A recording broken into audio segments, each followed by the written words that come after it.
Bonjour à tous et bienvenue sur le plateau de Bonjour chez vous. Aujourd'hui, la question que nous vous posons, c'est veux-tu entrer dans le ministère? Et ceux qui répondent oui, cette émission va vous intéresser. Et ceux qui répondent non, cette émission va aussi vous intéresser. Parce qu'aujourd'hui, on va voir ce qu'est le ministère et surtout comment on y entre et à quel point, en fait, on peut se faire des fois des fausses idées du ministère. Oui, il y a beaucoup, je crois, beaucoup de gens qui écoutent très sérieusement présentement parce qu'il y en a beaucoup qui aspirent au ministère. Et puis, par la grâce de Dieu, on va répondre à ces questions. Exactement, exactement. Est-ce qu'il faut faire une école biblique, forcément? À quoi ça ressemble le chemin, le parcours classique pour entrer dans le ministère? Est-ce qu'on parle du ministère en général, des 5 ministères? On va répondre à toutes ces questions aujourd'hui. Et on a un emploi du temps chargé. Hein. Quand même. Je suis dans la foi, là. 9 minutes. Je suis dans la foi. Et on aura la rubrique C'est mon histoire, comme chaque vendredi. Aujourd'hui, ce sera le témoignage du pasteur Papicho, que vous connaissez. Papicho Akiyewa, j'espère que je l'ai bien prononcé, qui était avec nous il y a maintenant quelques mois en arrière quand même, qui était venu sur ce plateau. Et il nous a partagé son histoire, comment lui, justement, il est entré dans le ministère et comment il a commencé à servir Dieu alors qu'il ne savait même pas encore qu'il était appelé au ministère. Et vous allez voir que c'est un parcours qui tient la route. Et on verra tout ça en milieu d'émission.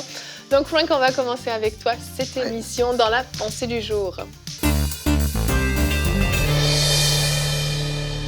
Quand je retourne en arrière et je regarde à qui Jésus a choisi pour pouvoir entrer dans le ministère, je me dis que ces critères n'étaient pas les mêmes que ceux qui étaient religieux, que ceux qui regardaient à ce qui frappe aux yeux. Et en fait, c'est ce qu'on va voir aujourd'hui dans la pensée du jour. Je veux développer 3 points rapidement avec vous par rapport à ce qu'il faut pour entrer dans le ministère. Et on va lire pour commencer dans 1 Samuel, chapitre 16, et les versets 6 et 7. La parole dit, « Lorsqu'ils entrèrent, il se dit en voyant Éliab, « Certainement, celui que l'Éternel désigne par onction est ici devant lui. » Là, écoutez. Mais l'Éternel dit à Samuel, « Ne prête pas attention à son apparence et à sa grande taille, car je l'ai rejeté. » Et là, on peut tous dire « Alléluia » parce que le Seigneur ne nous a pas rejetés. Amen. Après ça, il continue et il dit « En effet, l'Éternel n'a pas le même regard que l'homme. L'homme regarde à ce qui frappe les yeux, mais l'Éternel regarde au cœur. » Et on le sait par la suite que David a été ce roi puissant qui a régné et que la parole de Dieu dit que David était un homme selon le cœur de Dieu. Malgré ses fautes, malgré ses erreurs, son cœur était là tout entier pour plaire, accomplir la volonté de Dieu et se soumettre à Dieu. Première des choses, Dieu veut des gens qui vont pouvoir se soumettre à sa volonté. Amen. Et Dieu veut des gens qui vont avoir un cœur tout entier pour lui. Deuxième chose, très important. Le psaume 73 et le verset 26, la parole dit « Mon corps et mon cœur peuvent s'épuiser. Dieu sera toujours le rocher de mon cœur et ma bonne part. » Wow! C'est-à-dire que dans notre vie, on peut vivre des moments de difficulté où est-ce qu'on semble être abattu. Et pour beaucoup d'entre vous, je crois que vous dites « Amen » parce que c'est difficile parfois. Mais la pensée est que malgré toutes ces choses, on ne va pas s'appuyer sur nos propres forces personnelles, mais on va toujours vouloir s'appuyer sur le rocher qui est Dieu, qui est celui sur lequel on s'appuie, avec lequel et avec lui dans lequel on va avancer dans notre destinée. En fait, beaucoup de personnes vont se dire « Je suis prêt au ministère, je veux entrer, je veux y aller ». Mais en fait, quand on a une attitude comme ça, c'est qu'on est fier et on est confiant dans nos propres aptitudes. Mais quand on dit à Dieu, « Dieu, je ne ressens pas que forcément je suis apte, je suis prêt à entrer », alors on devient qualifié pour entrer dans le ministère parce qu'on ne s'appuie pas sur nos propres forces. Et ça, c'est pour les gens du monde, c'est spécial à penser, mais c'est comme ça. Oui. Dieu veut des gens qui vont s'appuyer sur lui et non pas sur leurs propres forces. Ça, c'est la deuxième chose. Et la troisième chose, Dieu veut des gens qui sont humbles. 1 Pierre, chapitre 5 et le verset 10, vous le connaissez, verset 6. « Humiliez-vous donc sous la puissante main de Dieu afin qu'il vous élève au temps convenable. » C'est un verset qui est connu, mais qui est une vérité profonde, biblique, puissante. Dieu, premièrement, va vouloir des gens qui vont vouloir accomplir sa volonté. Après ça, des gens qui vont vouloir s'appuyer sur lui et non pas sur leur propre force, leur propre capacité, parce qu'alors, justement, on devient fier, orgueilleux, on croit qu'on peut tout faire par nous-mêmes, mais alors que Dieu nous demande des choses qui sont plus grandes que nous, comme on dit souvent, c'est alors qu'on sait que Dieu nous appelle à faire quelque chose. Quand quelque chose est trop facile pour nous de l'accomplir, Dieu est souvent pas dans le coup. Mais quand Dieu nous dépasse par ses propositions, on sait que ça vient de lui. Et la troisième chose, c'était l'humilité. Humilie-toi sous la puissante main de Dieu afin qu'il t'élève au temps convenable. Et là, on va parler du ministère dans l'émission qu'on est dedans présentement. Et je veux répondre à cette question, qu'est-ce que c'est le ministère? Parce qu'on a vu ce qu'il faut pour entrer, mais là, on va parler de ce que c'est le ministère réellement, Evelyne. Exactement, Frank. Merci pour ta pensée qui éclaire déjà quand même pas mal parce que ça fait tomber pas mal d'idées reçues. On va regarder notre verset du jour qui va encore plus nous éclairer. Marc 10 au verset 45, on va regarder le ministère par excellence, celui de Jésus. Car le Fils de l'homme est venu non pour être servi, mais pour servir et donner sa vie comme la rançon de plusieurs. Alléluia. Le ministère, c'est servir. Ouais. Et on le sait, hein, le mot ministère, si on regarde sa définition en grec, hein, diaconès, c'est le service en fait. Entre autres, ça représente le ministère, on peut le traduire différemment, mais c'est le même mot que service. Exact. Et on doit comprendre qu'entrer dans le ministère, que vous soyez appelé dans les 5 ministères ou pas, servir, on est tous appelés à ce ministère-là, le ministère du service, le ministère qui va élever les autres, qui va chercher à les édifier. Et parfois, on a l'impression que parce qu'on a été utilisé peut-être par des dons du Saint-Esprit, à cause de ces dons-là, on est forcément appelé à un des 5 ministères. On est quelqu'un de plus important, on a une certaine notoriété. Et en fait, on se trompe complètement. Et là, on peut tomber dans l'orgueil dont tu parlais, etc. Mais en réalité, le ministère, c'est très simple, c'est servir les autres, aimer les autres, être rempli de compassion. Et tu l'as dit, Evelyne, le mot vraiment ministère, c'est servir. Un ministre de Dieu, c'est un serviteur de Dieu, et quel que soit le domaine de son opération. Ça, c'est quelque chose que des personnes doivent comprendre.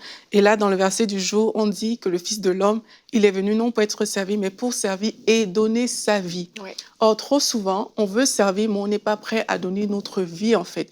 Dès l'instant où tu réalises que c'est toi qui es en avant, c'est toi à qui ça fait plaisir. Pas Dieu d'abord, comme Frank a dit, que l'étape numéro 1, un cœur pour Dieu. C'est vraiment la base. Dès l'instant où tu réalises que toi, tu es trop mis en avant, même si derrière, on parle de Dieu, vu qu'on est en train de parler du ministère, même si derrière, tu as Dieu qui est quelque part, mais si tu es trop présent, s'il y a trop de toi dedans, ça veut dire que tu n'es pas encore à l'étape de donner ta vie. Il faut retourner dans le lieu secret, comme Frank a partagé, pour que ton cœur de serviteur soit développé encore, pour que le Seigneur puisse t'utiliser dans la dimension dans laquelle il nous appelle tous finalement, parce que nous sommes tous appelés à servir le Seigneur. Amen. Première des choses, on veut clarifier qu'est-ce que c'est d'entrer dans le ministère. Parce que pour beaucoup d'entre vous, vous pensez que le ministère égale un des 5 ministères, comme on peut lire dans Éphésiens 4, et ce n'est pas la réalité. En fait, le ministère, c'est de servir, comme on l'a dit. Ce n'est pas parce que vous avez chassé un démon un jour que vous êtes un évangéliste intergalactique qui va sauver le monde entier. En fait, ça fait partie des œuvres que chaque enfant de Dieu est appelé à faire. C'est ça. Et ce n'est pas parce que le Seigneur t'a montré un songe, t'a donné une parole de sagesse, une parole de connaissance, que oui, justement, tu es un prophète. C'est pas parce que tu as prophétisé un jour que ça fait de toi un prophète, pas du tout. En fait, les gens mélangent tellement ces choses-là. Les dons du Saint-Esprit, guérir les malades, chasser les démons, c'est normal pour le chrétien d'accomplir ces choses. À tout niveau, que tu sois dans le ministère ou pas, ça fait partie de ta vie.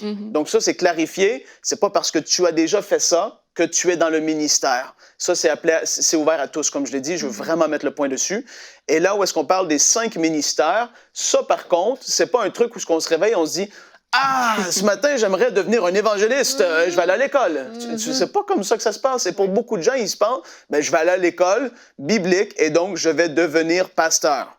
En fait, il y en a qui vont peut-être vendre cette sauce-là, entre guillemets, qui vont dire, viens à l'école, tu vas ressortir être pasteur ordonné, etc. C'est pas comme ça. Non. Quand Dieu appelle quelqu'un au ministère, premièrement, il va y avoir une conviction dans le cœur de la personne. Ça va avoir été confirmé par les autres hommes et femmes de Dieu qui sont dans les 5 ministères. Il va y avoir un appel reconnu et il va y avoir le fruit qui va être porté de ce ministère-là en particulier. C'est complètement différent. Et ça, il faut dissocier les choses. Pour beaucoup de gens qui sont dans le ministère aujourd'hui, toute leur vie, leur enfance, ils ont été prophétisés dessus qu'ils allaient être dans le ministère. Pour d'autres, moins. Mais quand même, on reconnaît la main de Dieu qui est là sur cette personne. Et c'est ça qu'il faut dissocier. Le ministère du chrétien, c'est au quotidien, c'est de servir, d'être humble devant le Seigneur, de manifester les dons du Saint-Esprit, de prier pour les malades. Ça fait partie de la chose. Mais après ça, être dans les 5 ministères, c'est autre chose. Et là, le but de l'émission d'aujourd'hui, c'est de pousser les gens à être humbles et servir dans ce que Dieu les appelle à faire. Exactement. Et si on prend le titre de l'émission, veux-tu être dans le ministère? Il y a déjà un problème dans cette question si on réfléchit, parce qu'en réalité, Oui, c'est un piège. Parce qu'en réalité, on ne veut pas être dans le ministère. C'est pas nous qui choisissons d'être dans le ministère, comme on l'appelle dans un des 5 ministères. C'est pas nous qui choisissons, c'est Dieu qui nous choisit, c'est Dieu qui nous appelle. Et très souvent, ceux qui sont réellement appelés sont ceux qui disent, quand ils entendent l'appel, ils disent non, Seigneur, t'as dû te tromper là. T'as dû te tromper. Comme dit souvent mon mari, mauvais casting. Donc déjà là, il y a un petit souci à ce niveau-là. C'est pas nous qui désirons, parce qu'en réalité, comme tu l'as dit, le ministère, c'est donner sa vie. Qui veut vraiment donner sa vie? Même Jésus, au moment d'aller à la croix, ne voulait pas le faire. Donc ça coûte tout. Et quand on veut entrer dans le ministère, il faut se poser la question, quelles sont mes motivations pour vouloir entrer dans le ministère? C'est ça. Et aussi, on parle du ministère, on a parlé des 5 ministères, mais vraiment, il y a des préalables. Frank en a mentionné dans sa pensée du jour, mais on ne se lève pas comme ça, comme tu disais, Evelyne, pour entrer dans le ministère. Et comme Frank aussi l'a signalé, on ne se lève pas comme ça. Il y a des personnes qui ne sont pas sous une autorité, par exemple, et qui veulent entrer dans le ministère. Et parce que, justement, ils vont dire, j'ai entendu, j'ai eu la conviction que le Seigneur m'a parlé, etc.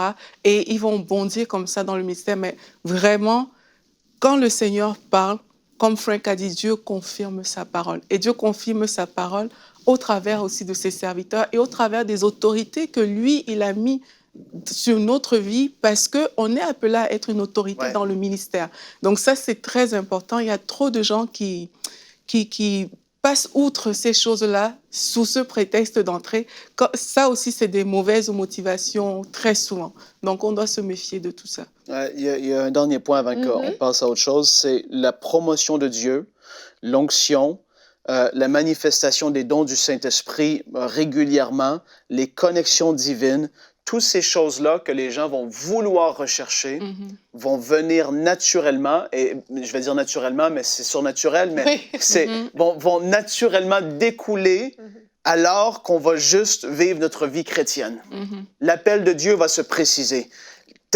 Tes yeux spirituels vont se focaliser sur ce que Dieu veut que tu fasses, veut que tu accomplisses, alors que tu es simple, alors que tu recherches à te rapprocher de Dieu, alors que tu es humble, alors que tu sers dans les petites choses, c'est alors que toutes ces choses vont venir sur ta vie, en fait. Et pour beaucoup de personnes, ils voient le vedettariat, ils voient le chanteur, la chanteuse, l'homme de Dieu hyper loin, et c'est ce qu'ils veulent en réalité. Mais ils ne veulent pas tout ce qui va avec et les sacrifices qu'il y a eu à y avoir avant d'être rendu là où est-ce que Dieu nous utilise. Et souvent, on voit ces hommes-là, mais comme que je l'ai souvent dit pour Catherine Coleman, on la voyait comme ça sur le stage, mais après ces réunions, elle était à genoux en train de pleurer seule dans son bureau devant le Seigneur, disant que toute la gloire te revienne, Seigneur. Amen. Qui suis-je pour que tu m'utilises comme ça?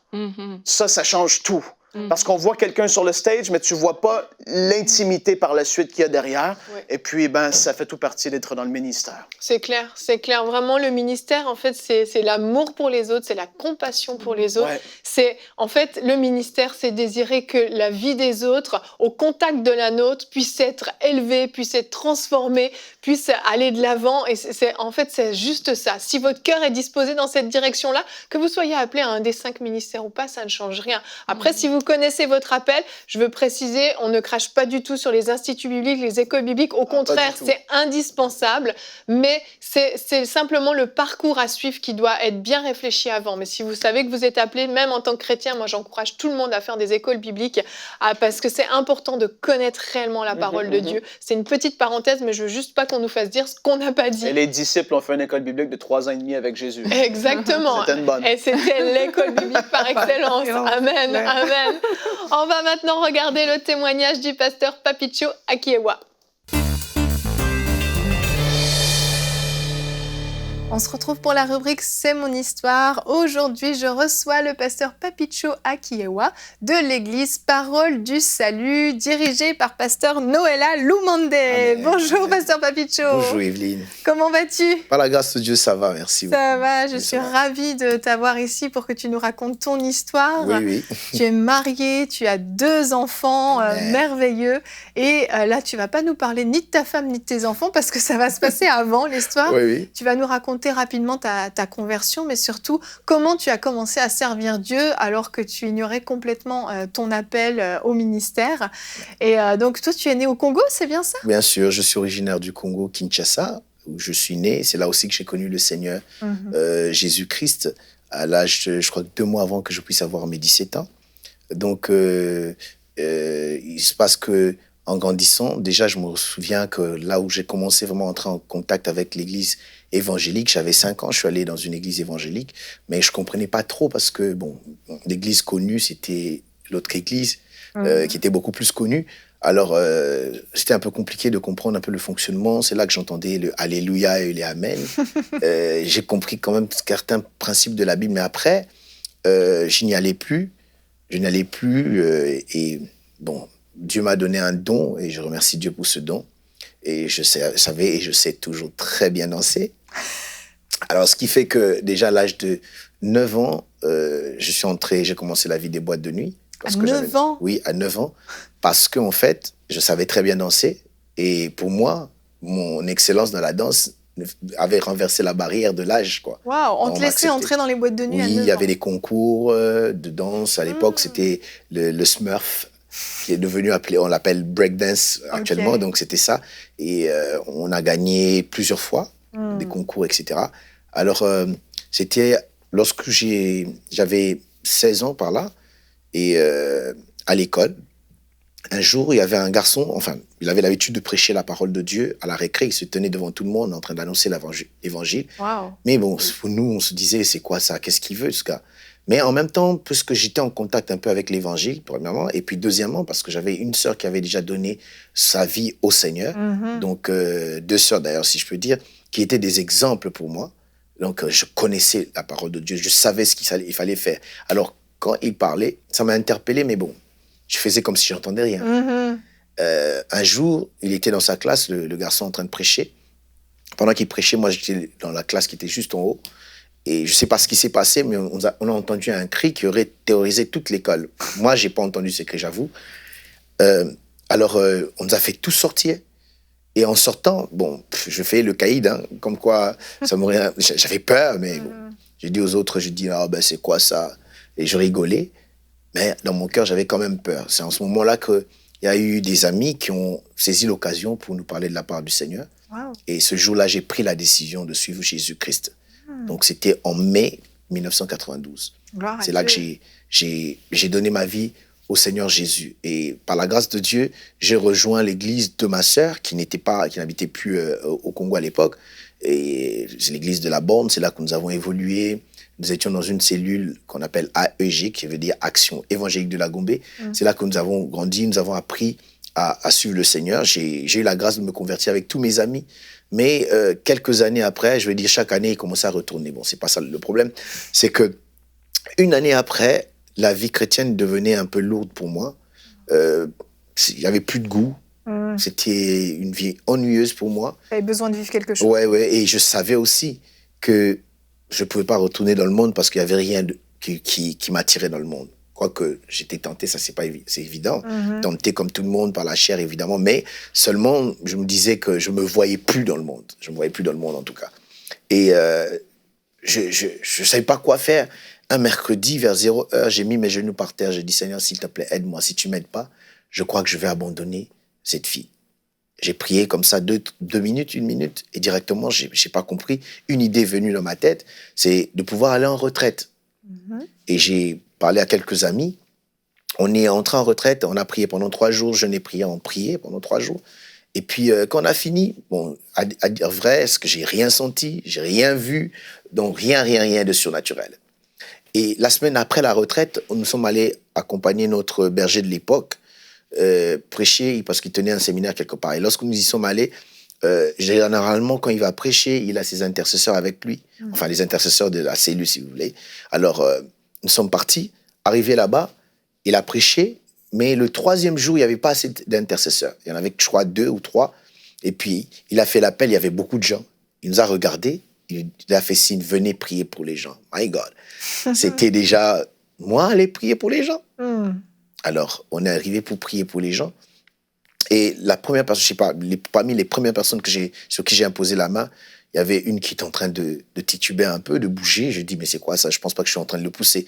J'ai fait, en tout cas, attention pour ne pas le pousser. Et le comble, au lieu de tomber par derrière, la personne est tombée par devant. Et j'étais étonné, je dis, mais qu'est-ce qui se passe avec moi? Et là, j'ai découvert que Dieu pouvait m'utiliser. Et depuis ce temps-là, un zèle extraordinaire a été allumé dans mon cœur, un feu que je ne pouvais pas expliquer. Je me réveillais tôt pour prier, j'allais servir Dieu, je pouvais faire des kilomètres à pied sans problème pour aller servir Dieu, entrer dans les quartiers où je ne pouvais pas aller normalement dans les temps normaux, et apporter la parole de Dieu. Bon, il faut dire qu'à l'époque, je ne savais pas prêcher, peut-être exhorter, parler de Jésus un tout petit peu, moi j'étais un peu brutal aussi. Brutal. Mes collègues de l'école connaissent comment j'étais brutal avec eux. Mais c'était pas parce que j'étais méchant en soi, c'est parce que j'avais le souci d'eux, je voulais les gagner. Mais à chaque fois, je me retournais, toi, tu vas aller en enfer, toi, convertis-toi. Donc, ils savent de quoi je parle si vous voyez cette émission. Et un zèle extraordinaire, j'ai appris à servir le Seigneur à l'école, on évangélisait, on a gagné les âmes, merci Seigneur, parce que certains sont devenus des pasteurs aujourd'hui. Wow. Oui, on a gagné les âmes, c'est là que nous avons commencé à exercer la grâce de Dieu, on a vu des guérisons. Les gens, vous imaginez quelqu'un qui vient à l'école pour étudier, mais au-delà de ça, une gastrite est guérie, la rate guérie, les oreilles débouchées et tout. Donc Dieu a fait des choses extraordinaires. Ça a continué, au point que partout où j'allais, en tout cas, on savait que j'étais là. Pas parce que je voulais faire exprès de me faire remarquer, mais j'étais zélé, j'aimais Dieu, j'encourageais les autres, je fortifiais les autres pour qu'on puisse aller de l'avant. Et dans ma tête, je ne savais pas qu'un jour Dieu m'aurait appelé à le servir. D'ailleurs, je n'y pensais même pas, parce que d'ailleurs, les pasteurs à l'époque n'attiraient pas. Il faut voir la vie des pasteurs de l'époque évidemment. Ils n'avaient pas une très bonne vie sociale. Moi, donc toi, tu n'as jamais pensé que tu étais appelé à être pasteur? Non, je n'y pensais même pas. Pour toi, tu voulais... Je servais Dieu parce que j'aimais Dieu. Tout simplement. Parce que j'aimais Dieu. Et j'ai servi Dieu. Je prêchais, appris à prêcher à l'école, à l'université, que j'ai arrêté. Et à l'église que je fréquentais, je prêchais, les gens s'étonnaient de ce que, moi, même je comprenais pas pourquoi c'était comme ça. Et Dieu m'utilisait puissamment, je ne comprenais toujours pas pourquoi c'était comme ça. Donc le zèle était très fort jusqu'à ce que c'était en 99, donc ça veut dire ma première prédication devant les gens, c'était en 94. Donc 5 ans après. Et le zèle s'est ranimé, ou bien le feu s'est ranimé en 93. C'est qu'en 99 que je commençais à sentir comme si Dieu m'appelait au ministère à le servir. Mais je ne savais pas à qui est-ce que je pouvais partager cela. Et je me souviens un jour, j'allais prier on était en retraite de la jeunesse, et pendant qu'on priait, le pasteur Noëlla, j'ai été parler au pasteur Noëlla, ça n'a rien à voir avec le ministère et tout, et il m'a imposé les mains, prier pour moi. J'étais allé pour confesser en fait. Et il priait pour moi, il a dit, Seigneur, je te bénis pour tout ce que tu nous montres par rapport à la vie de Papicho. Je me dis, qu'est-ce que Dieu lui montre que moi, je ne sais pas. Et c'est passé, une année après, je sentais que l'appel, je commençais à aimer les choses vraiment pour servir Dieu. Et je me souviens, j'ai rencontré un ami, je dis, je sens comme si Dieu m'appelle. Et finalement, on va aller dans un voyage missionnaire avec le pasteur Noëlla. Et quand on arrive là-bas, c'est lui qui était invité. Le pasteur nous pose la question, mais en quoi est-ce que tu peux nous être utile? Je voulais dire, moi, je conduis la louange. Il m'a dit, non, c'est aussi un prédicateur. On m'a programmé, j'ai prêché, c'était extraordinaire. Moi-même, j'étais étonné. Et c'est là que j'ai vraiment eu la confirmation comme quoi Dieu me veut dans le ministère. Et en rentrant, je suis allé m'inscrire à l'école biblique. J'ai fait les études bibliques, j'ai terminé et j'ai continué à servir le Seigneur dans mon église jusqu'à ce que je voyage en Irlande et je suis venu en France, je continue à lui servir Dieu. Mais c'était pas parce que j'avais besoin d'un titre ou quoi que ce soit. Tu n'as jamais recherché ça Non, finalement. parce que je me suis rendu compte que ce n'est pas le titre qui te donne le ministère, c'est le ministère qui te donne le titre. Et nous avons travaillé et les gens ont vu les fruits de notre travail partout où on a été et nous continuons à travailler. En fait, mon témoignage, ce que je trouve qui me bénit moi-même, c'est que je ne savais pas que Dieu m'appelait au ministère. Mais tout ce que j'avais envie, c'était de servir Dieu. De servir Dieu seulement, sans qu'on puisse me donner quoi que ce soit, sans qu'on puisse m'acclamer, sans qu'on puisse faire quoi que ce soit. Donc, j'ai servi Dieu pendant longtemps. Et des fois, même quand j'ai grandi, dans la vie active, je servais Dieu pour rien, quoi. Pour rien. J'ai pas besoin de dire, j'ai pas envie de dire combien d'années j'ai servi Dieu pour rien. Et quand tu as eu le titre de pasteur, est-ce que tu as commencé à servir Dieu différemment? Non, C'était ça n'a pareil?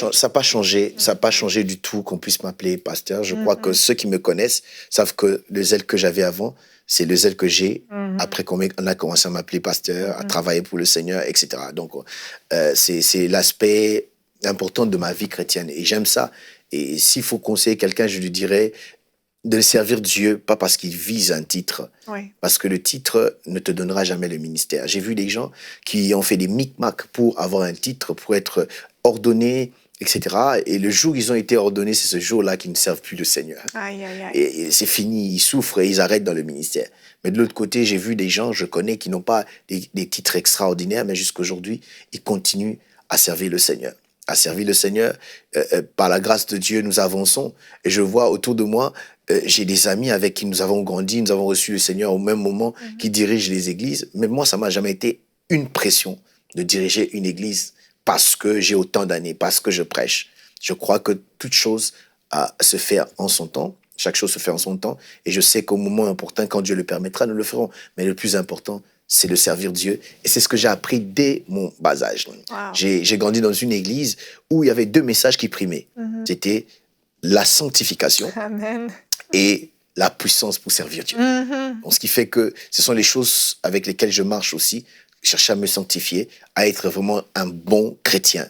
Parce que le plus important, ce n'est pas être un bon ministre, pasteur, apôtre, prophète, je ne sais, c'est être un bon chrétien. Et je me bats par la grâce de Dieu qui m'aide à rester un bon chrétien, à servir le Seigneur, que Jésus puisse être en moi, que je ne puisse pas me servir de Jésus, mais que je puisse servir Jésus. Et c'est ça le plus grand défi de ma vie.